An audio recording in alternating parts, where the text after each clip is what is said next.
She showed up in a simple black dress, no designer label, no entourage, just quiet confidence. The maitre d' didn't find her name on the reservation list. The VP laughed loud enough for the whole restaurant to hear. "There's a McDonald's down the street." He sneered, and for a moment, it looked like she didn't belong. But what if the woman they tried to humiliate was actually the one who owned everything around them? Who was Naomi Ellis before that night? How did a former assistant with no title outmaneuver an entire boardroom full of men in suits? And what happened after she asked the chef for her usual table? This isn't just a story of revenge, it's a story of rising quietly, patiently, powerfully, until the moment they finally had to say her name. If you're ready to hear how dignity, silence, and one coffee order changed everything, tap like, share, and subscribe. Let's begin. The maitre d' didn't need to say anything. Not really. I already knew, by the way, his eyes skimmed past me like I was an unclaimed coat, one that didn't belong in a place like this. Still, he double-checked his screen with practiced delicacy, tapped the glowing iPad once more, and then looked up with a tight, polished smile. "I'm sorry, Mom," he said, his tone gently firm. "There's no reservation under that name." He said it softly, as if volume could cushion exclusion. It couldn't. I shifted my weight slightly in my shoes, letting my breath settle. My black dress was simple, pressed, no brand label, no shimmer, just clean lines, a nod to elegance but not the kind this place was used to. L'aurora sparkled around us, brass sconces, crystal chandeliers, white linens so crisp they made sound. Conversations behind us hummed like the underside of a luxury car, expensive, smooth, and uninterested in slowing down for anyone walking. Especially not someone like me. "No record at all?" I asked, keeping my voice steady. "None." He replied with a sympathetic tilt of his head. "Perhaps you're looking for a different restaurant." And there it was, the soft shove out the door. Before I could reply, a voice I hadn't heard in years sliced through the quiet like a champagne flute cracking against marble. Well, if it isn't Naomi Ellis, I didn't turn immediately. I knew who it was from the smugness dripping from the words. Darren Cole. His presence announced itself before his shoes even touched the polished floor. He was still the same meticulously groomed, cologne that cost more than my first car, smile sharp enough to carve wood. He stepped beside me, one hand in his pocket, the other casually tugging at his cufflink. "Didn't think you'd actually show up tonight." Still, I didn't respond. Darren looked at the maitre d', his grin widening. "Don't worry, she's not actually on the guest list. Probably wandered in by accident. Or nostalgia." I could feel the stares now. A couple near the hostess stand leaned forward. Someone near the bar tilted their phone downward, just slightly. The quiet thrill of a scene forming. People love witnessing someone get dismissed. "There's a McDonald's just a block down," Darren added, loud enough for 3 tables to hear. Might be more her speed. A few uncomfortable laughs flickered in the background. I stayed still, not frozen, just rooted. I let the silence stretch. There was a time not long ago when I would folded, apologized, maybe even left. That version of me would have whispered an excuse and backed toward the exit. But that woman hadn't survived what I had. She hadn't eaten in her car to pay for licensing exams. She hadn't worked 10-hour days only to be asked to make coffee for the real decision makers. She didn't bury her father in a county plot after years of watching him lose himself to silence and cheap beer. She didn't exist anymore. "I'll speak to the kitchen," I said softly, cutting through the tension like a warm blade. Darren chuckled. "Excuse me." I turned to the maitre d'. My voice didn't waver. "Could you let Chef Mateo know Naomi Ellis is here? Tell him it's for table 11. His brows furrowed. "Chef. Mateo." "Yes, he'll understand." The maitre d' hesitated, confusion blooming behind his eyes, but something in my tone must have convinced him. He turned on his heel and disappeared into the swinging doors. Darren stepped in closer, lowering his voice. "What's this?" "Naomi." Some kind of stunt. I didn't answer. Instead, I looked beyond him, past the mirrored wine wall, past the expensive chairs and curated ambiance, toward the memory that lived inside this place.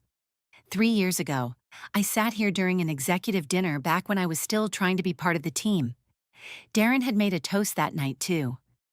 Something about diversity in business and how Sterling and Crest was lifting people up. Head gestured to me like I was the human version of a tax write-off. I'd smiled through the whole thing, left before dessert. Tonight wasn't about dessert. The kitchen door swung open. Naomi Mateo's voice rang out like light, loud, familiar, unapologetic. He came toward me in a flurry of white chef's coat and black apron, arms wide. "You didn't tell me you were coming. I didn't want to make a fuss," I said, stepping into his embrace. "Too late for that." He laughed, his hand still dusted with flour. "Your table's ready." He turned and gestured toward the private corridor, a hallway leading to the garden suite, a hidden lounge where only 3 tables ever existed. One was already set, candles lit, wine decanting. I turned to Darren. "At last, you were right," I said calmly. His smugness faltered.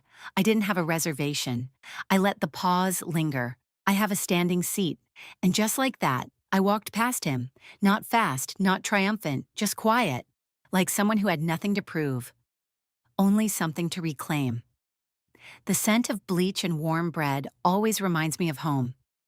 Back then, our house in South Phoenix smelled like that. Most days a strange mix of industrial-grade cleaning fluid and the biscuits my mom made from scratch when she had enough flour. It wasn't much. The drywall peeled in corners. The roof leaked twice a year, and the backyard was more gravel than grass. But it was ours. And it was the first place I learned how to hold things together with duct tape, stubbornness, and prayer. I was 11 when my dad got sick. It started with fatigue, then confusion, then he just stopped getting up. The doctors called it early onset dementia, but to me, it felt like grief. He'd worked the loading docks since he was 17. When they phased out his job for automation, he didn't know who he was anymore. He stopped shaving, stopped laughing, stopped seeing anything outside the small TV that flickered in our living room day and night. So Mom worked 2 jobs, sometimes 3. I barely saw her except on Sunday nights when she'd sit on the porch, light a cigarette, and talk about the way things used to be.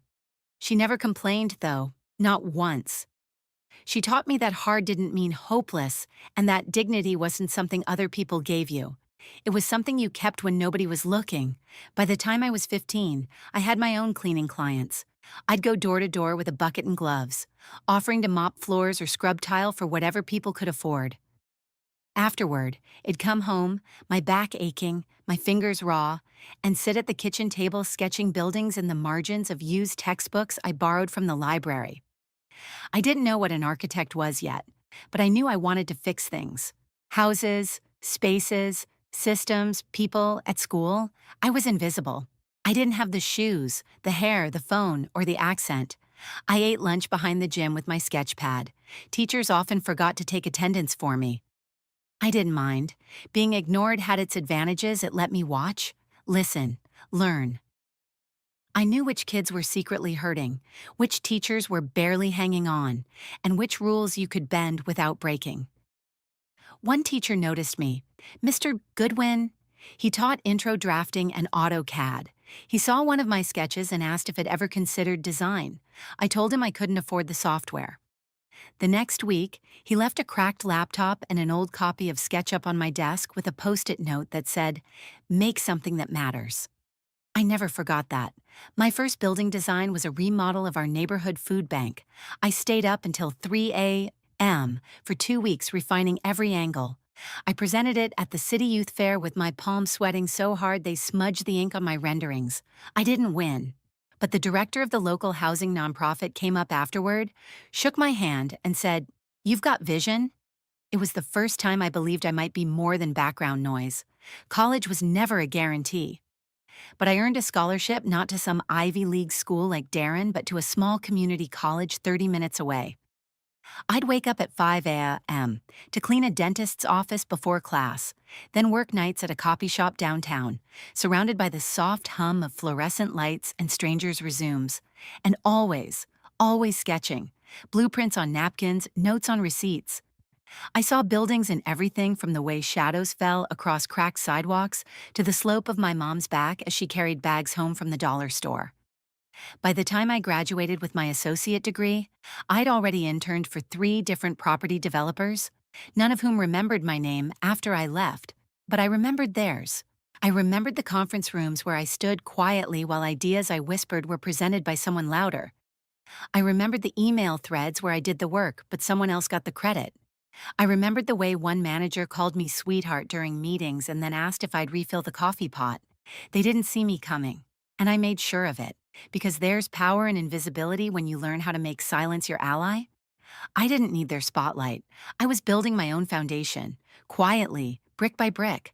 The office was bright, sterile, smelled like new paint and freshly unwrapped furniture, but all I noticed was the wall. It was a glossy marble slab with the names of senior staff carved in elegant gold letters, the partners of Sterling and Crest, the architects of downtown skyline.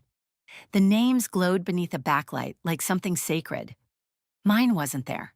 I stood in the lobby that morning holding my laptop, a portfolio bag, and a tote with a tangerine inside lunch, because anything more was too expensive this week. I was starting as a project assistant, though the job description was vague. Data entry, coordination, client follow-up, maybe design support if I proved myself. No benefits, no office. Still, I took it. Not because I didn't know my worth, but because I was finally in the room. Even if that meant sitting in the corner. Even if it meant smiling when someone asked me to fetch pastries before the meeting.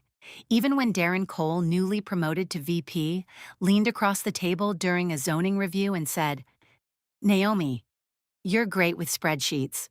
Could you summarize this into something digestible for the grown-ups?" A few people laughed. I laughed, too, because I was still learning which battles to pick.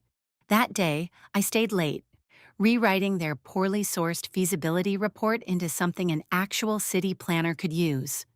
No one thanked me. The final version went out under Darren's name. I read it the next morning in the press release. Cole leads sustainable vision for East Ridge. I didn't feel anger, not exactly. More like erosion, a quiet thinning in my chest. It wasn't the first time I watched my work walk away wearing someone else's shoes. I learned to stay late, listen, document, ask questions no one else had answers to, and then quietly solve the problem before morning. I became the person who knew where everything was, who everyone answered to, who remembered why things broke last time and how to prevent it again. I became essential, but unofficially. And they liked it that way, because as long as I didn't ask for credit, they could take all of it. Keep your head down and you'll move up. My friend Jenna told me once over burnt coffee in our shared studio. But up felt like a myth, because the same people got promoted, the same people spoke at conferences, and every time a leadership opportunity opened, I was told you're invaluable where you are, which is code for you're useful, but not visible. Then came the project that changed everything, the Lincoln Renewal Initiative, a multi-million-dollar effort to transform abandoned industrial blocks into modern, sustainable housing with retail space and transit infrastructure. The kind of project that could shape a city or gentrify it beyond recognition. I recognized the proposed site immediately. It was 3 blocks from where I used to live, the lot where my elementary school used to stand, the same neighborhood where they closed the bus line and built a dog park no one asked for. The pitch deck looked sleek, progressive, green, but something about it felt off. I flagged zoning contradictions, missed accessibility mandates, and the complete absence of any local community engagement in my notes. I handed them to Darren during prep. He skimmed them briefly and muttered, "We'll run this through PR. Don't worry about the small stuff." I did worry. I stayed up that night rereading the city's 2030 development code, highlighting the loopholes they were trying to squeeze through, drawing up alternative site plans, not because I thought they'd use them, but because someone had to know better was possible. At the project kickoff meeting, Darren introduced the team to a group of city stakeholders and private funders. He was wearing a navy suit and speaking like he was auditioning for a TED Talk. Halfway through, the planning director asked a question about the mixed-use zoning overlay. Darren froze. He turned toward me at the end of the table. "Naomi, would you mind pulling up the breakdown?" he said with a smile. And maybe. Explaining it in plain English, everyone chuckled. I smiled back, opened my folder, and gave them the answer, clearly, confidently, and quietly afterward. The planning director walked up to me in the hallway. "You really know your stuff," she said. I nodded, too tired to pretend it didn't matter. She smiled and added, "Have you ever considered leading one of these projects yourself?" I paused, and for the first time, I let myself wonder, what if I stopped holding up other people's walls and built my own instead? It was a Wednesday. The kind of Wednesday that starts gray and stays that way, skies thick with clouds, traffic lights blinking just a beat too slow, and everyone's nerves unraveling one thread at a time. Inside the conference trailer at the Lincoln Renewal site, the air was worse. The heat had cut out, the portable AC hadn't arrived, and a generator somewhere was whining like a toddler on day 4 of a sugar crash. We were mid-walkthrough with investors from Pencross Capital, the kind who wore loafers that cost more than my rent and carried leather notebooks they never actually wrote in. Darren was in full performance mode, explaining steel frameworks and drainage slopes like he'd personally poured the concrete. I stood at the back of the room, steel-toed boots dusty, a hard hat tucked under my arm. My notes were clipped and ready. I knew the soil stabilization schedule by heart. I had a plan to redirect overflow near the southeast wall that would save us $20,000. I also knew none of that mattered today.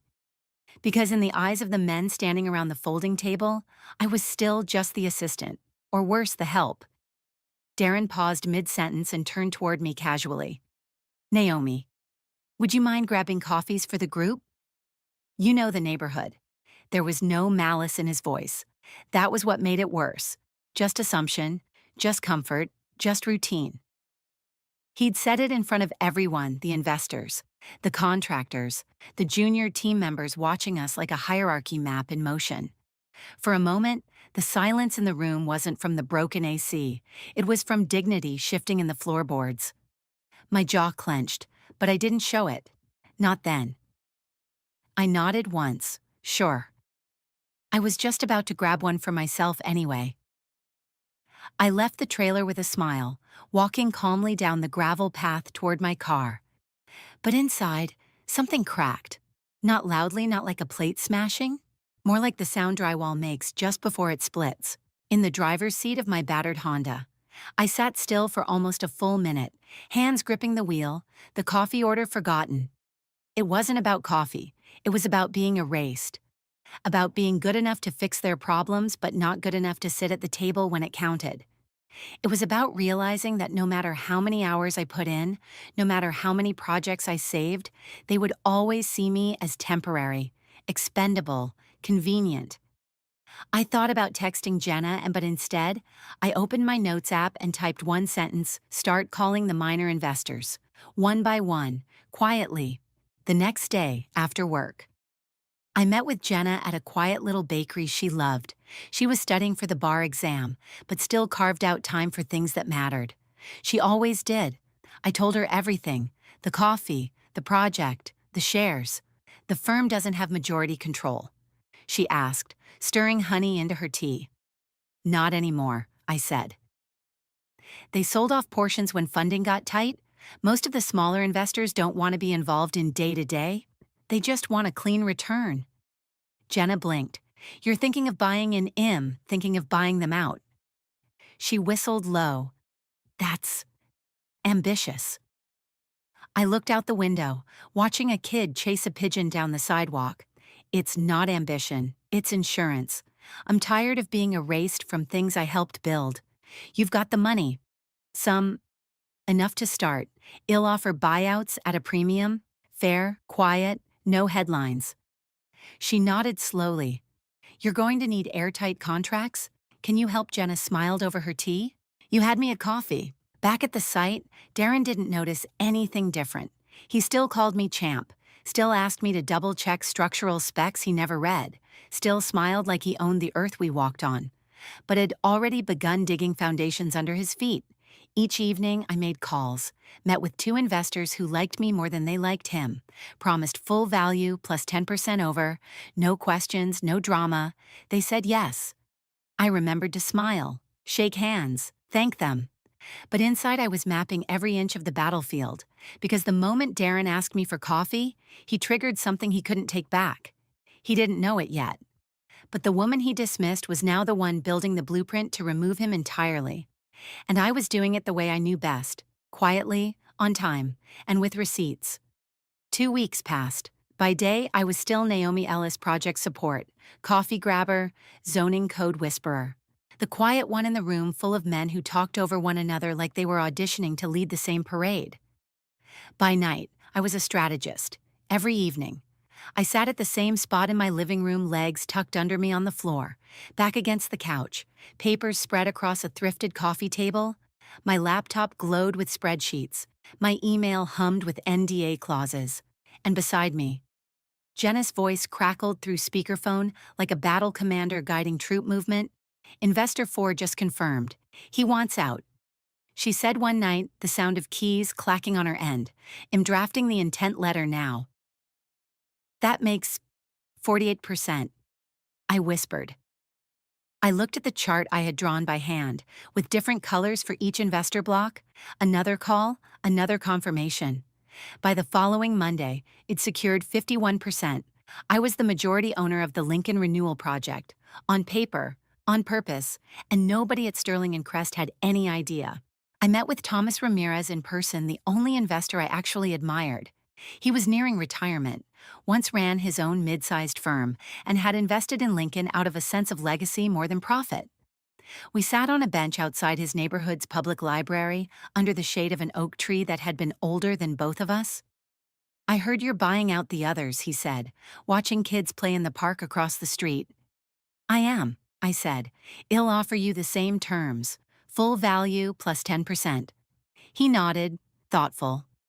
Why I hesitated, and then answered honestly, because I can't keep letting other people turn my work into a tool to erase the communities they claim to save. Thomas turned to face me. Is this about equity or revenge? I looked down at my hands. It was a fair question, because revenge is a loud word, and I was never loud. It's both, I said softly. But one of those has an expiration date. The other is long-term investment. He smiled, slow and knowing. Good answer. We signed the paperwork that evening. Back at Sterling and Crest, Darren kept pushing ahead like a man still convinced the world bent for him. At the next check-in, he strolled into the site trailer in a linen shirt and sunglasses like he'd just flown in from Cannes. Everyone stood when he entered, except me. He handed out copies of a new press release. We're moving forward with Phase 2, timeline acceleration. We'll break ground in 5 weeks. I raised my hand. Has zoning approved that? Yet he waved me off. We'll push it through. Connections matter, I smiled, just barely. So does compliance. He grinned. That's why we have you, Naomi. Everyone laughed. I didn't. I was too busy planning the moment I'd tell him you don't have me anymore. A few days later, Jenna and I sat in a tiny Thai restaurant on the east side, poring over the last of the legal documents between bites of spring rolls. That's the last transfer, she said, tapping her screen. You now control 74% of the voting shares. I stared at the number. It wasn't just a figure. It was a seat at the table. No, it was the table. Now what Jenna asked. Now I host the dinner, I said. She raised an eyebrow. Literally, I was done playing in other people's rooms. It was time to invite them into mine. The next morning, I reserved the rooftop garden suite at L'Aurora. I reached out to Mateo, who still texted me a picture every month of the herb wall I helped him build in the back kitchen. He responded instantly. Name the night, he said. Your table is always yours. Then I contacted every investor still involved in the project, the ones who hadn't yet learned I was no longer their colleague. I invited them to a celebration dinner for the Lincoln Renewal Project. Darren, of course, assumed it was his idea. He even emailed me to say, great initiative. I'll handle the speech. I almost laughed, almost. Instead, I sent him the final draft of the seating chart. His name was on it, just not where he expected. Because for the first time in this entire project, he wasn't at the head of anything. The sky that evening was watercolor blue, the kind that feels painted on as if the city decided to behave just for one night. The rooftop suite at L'Aurora shimmered under string lights. Candle flames flickered beside crystal glasses. The cutlery was polished to surgical precision, and the floral centerpieces whispered wealth without trying too hard. This was a celebration built to impress. And Darren Cole was beaming like it was his coronation. He wore a dove gray blazer, his Rolex deliberately visible, hair slicked with a little too much product. As guests trickled in, investors, consultants, one city planner and her husband, he welcomed them all, like the crown prince of urban renewal. I stood off to the side, watching, listening, waiting. At 7:14 p.m., Chef Mateo appeared beside me. "The garden suite is ready when you are," he said, placing a gentle hand on my shoulder. "Private as always, and yes, the wine you asked for is already breathing." "Perfect," I said. My heart beat steady, calm. I'd imagined this moment 100 times. I had rehearsed what I might say, how it'd stand, how it'd pause just long enough to let the silence hum between words. But none of that mattered now, because I wasn't here to perform. I was here to reclaim. Darren raised a glass around 7:30, clearing his throat theatrically. The room fell into a polite hush.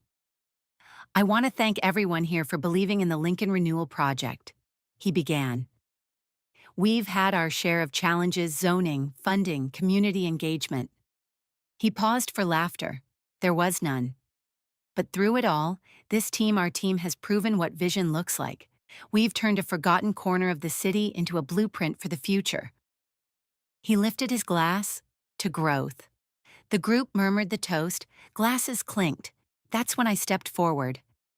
"Before dessert," I said, "I'd like to invite a few of you to join me in the garden suite."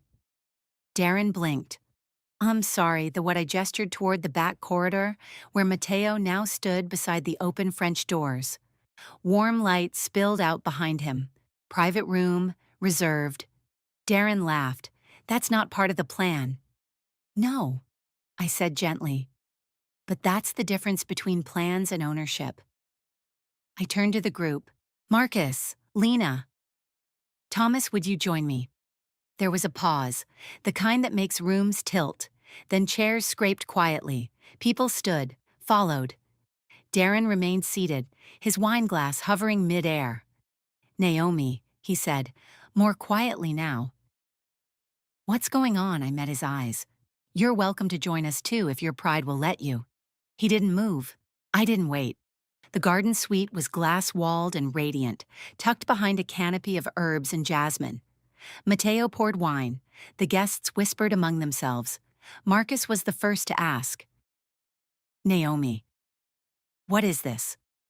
I reached into my bag and pulled out 4 folders, laid them carefully on the table. Inside, updated ownership charts, signed contracts, notarized letters of transfer. I now control 94% of the Lincoln Renewal Project. I said, effective as of yesterday. The room went still. Marcus stared at the papers. Lena gasped softly. Thomas smiled. Not surprised, just quietly proud.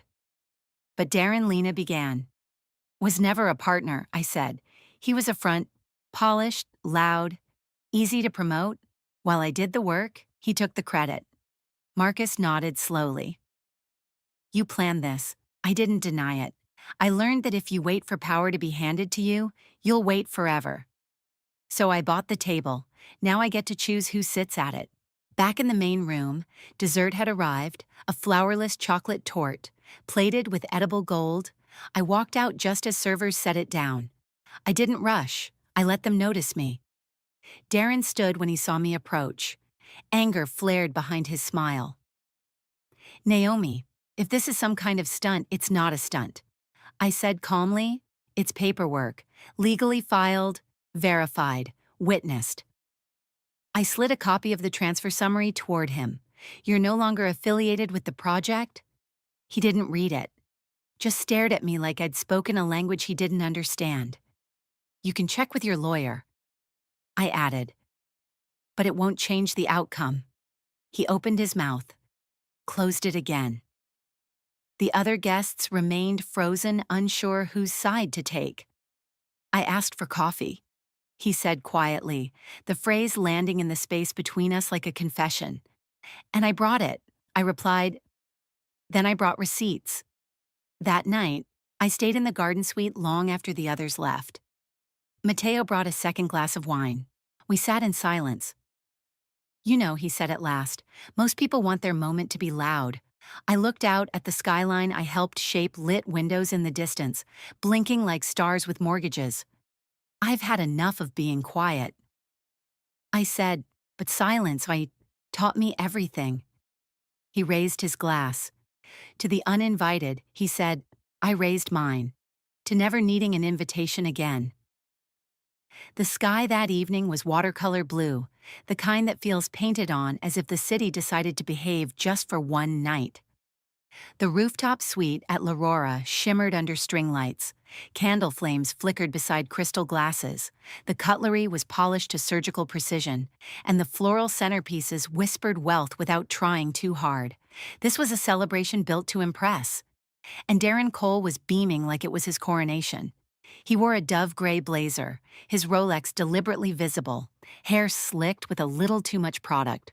As guests trickled in, investors, consultants, one city planner and her husband, he welcomed them all like the crown prince of urban renewal. I stood off to the side, watching, listening, waiting. At 7:14 p.m., Chef Matteo appeared beside me.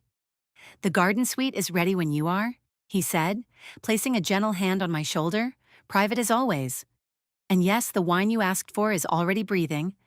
Perfect, I said, my heart beat steady. Calm, I'd imagined this moment 100 times. I had rehearsed what I might say, how I'd stand, how I'd pause just long enough to let the silence hum between words. But none of that mattered now, because I wasn't here to perform. I was here to reclaim. Darren raised a glass around 7:30, clearing his throat theatrically. The room fell into a polite hush. I want to thank everyone here for believing in the Lincoln Renewal Project. He began. We've had our share of challenges: zoning, funding, community engagement. He paused for laughter. There was none. But through it all, our team has proven what vision looks like. We've turned a forgotten corner of the city into a blueprint for the future. He lifted his glass to growth. The group murmured the toast. Glasses clinked. That's when I stepped forward. Before dessert, I said, I'd like to invite a few of you to join me in the garden suite. Darren blinked. I'm sorry. I gestured toward the back corridor, where Matteo now stood beside the open French doors. Warm light spilled out behind him. Private room, reserved. Darren laughed. That's not part of the plan. No, I said gently. But that's the difference between plans and ownership. I turned to the group. Marcus, Lena, Thomas, would you join me? There was a pause, the kind that makes rooms tilt. Then chairs scraped quietly. People stood, followed.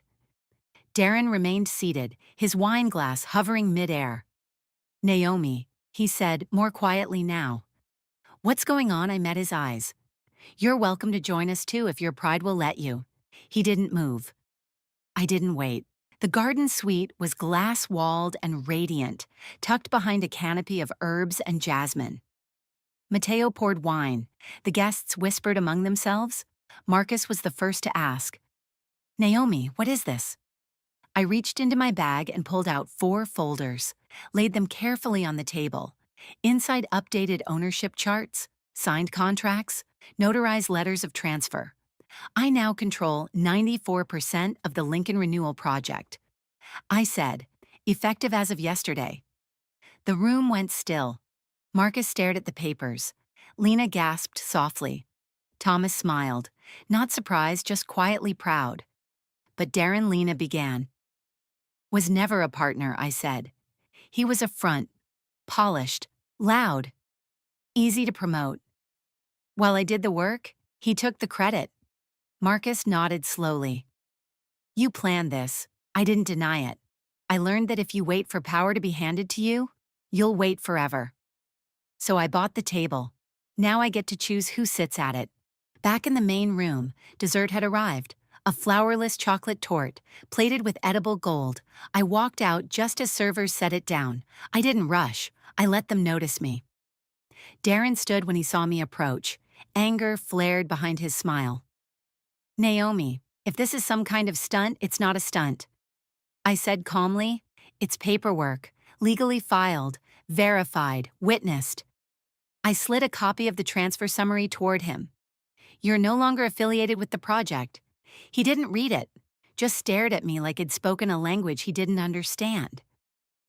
You can check with your lawyer, I added, but it won't change the outcome. He opened his mouth, closed it again. The other guests remained frozen, unsure whose side to take. I asked for coffee, he said quietly.